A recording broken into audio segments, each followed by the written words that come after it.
Enfin, ça y était. Les Shadocks avaient inventé la machine à vapeur. Ils savaient transformer l'énergie calorifique en énergie mécanique. Ils firent des faits.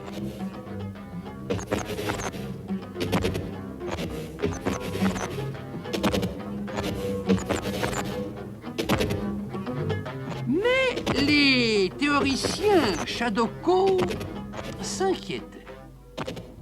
Ainsi, si nous comprenons bien, disait-il, votre source chaude chauffe le fluide et fait monter le piston. Bon. Et votre source froide refroidit le fluide et lui reprend de la chaleur. C'est bien cela. C'était bien ça, en effet. Par conséquent, continuait-il, si nous comprenons toujours bien, sur, disons, 100 calories, il y en a, disons, 50 qui font monter le piston. C'est une affaire entendue. Mais les 50 autres vont se disperser dans le milieu ambiant. Nous sommes bien d'accord. Les mécaniciens étaient bien d'accord. Alors, les Shadoko mangèrent leur chapeau. Déplorable! Absolument déplorable! On espère que vous vous rendez compte du gâchis. Les mécaniciens disaient que, vu comme ça, effectivement, mais que ça marchait, hein, fallait reconnaître. Et que si eux, les Shadoko, étaient plus futés, il n'y avait qu'à essayer. Les Shadoko essayèrent, en effet, mais là, ça ne marchait pas. La machine thermique exigeait, par contrat, 2 pattes. Source chaude, source froide. Plus un certain pourcentage de la bonne énergie thermique qu'on lui confiait et qu'elle se réservait le droit de disperser dans la nature comme ça lui chantait. C'était à prendre ou à laisser. Sur quoi, les Shadoko se retirèrent dans leur château. Réjouissons-nous quand même, car notre premier principe est sauf. Rien ne se crée, rien ne se perd. Mais la chaleur dans la source froide, eh bien, ne peut plus servir du tout. Elle s'est dissipée, diluée, déconcentrée. Comment dire, déconfite, dégradée en quelque sorte.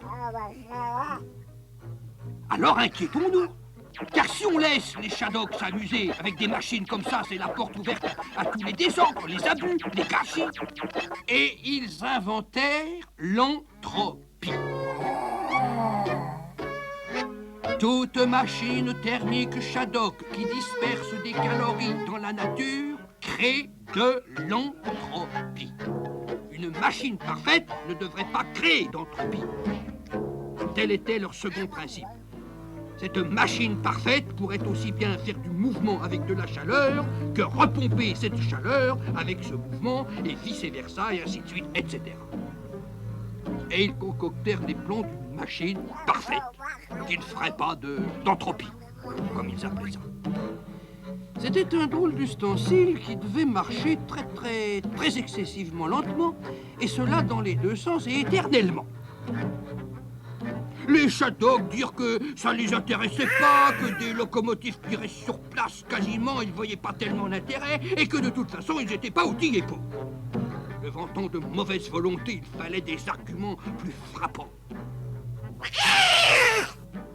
Tremblez, Shadok, clamèrent-ils, et considérez qu'avec une machine thermique minable, vous augmentez l'entropie de l'univers, et ceci de façon irréversible. Nous disons bien irréversible.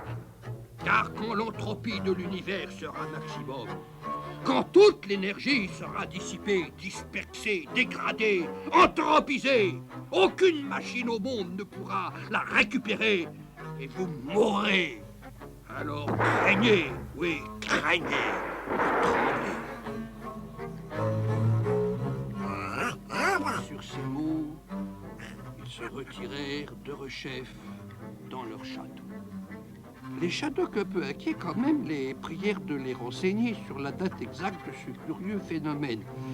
Les résultats des calculs différaient légèrement, mais c'était imminent. 102, 101 milliards d'années, peut-être même moins.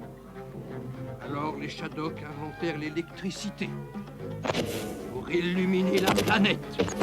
Ils refirent des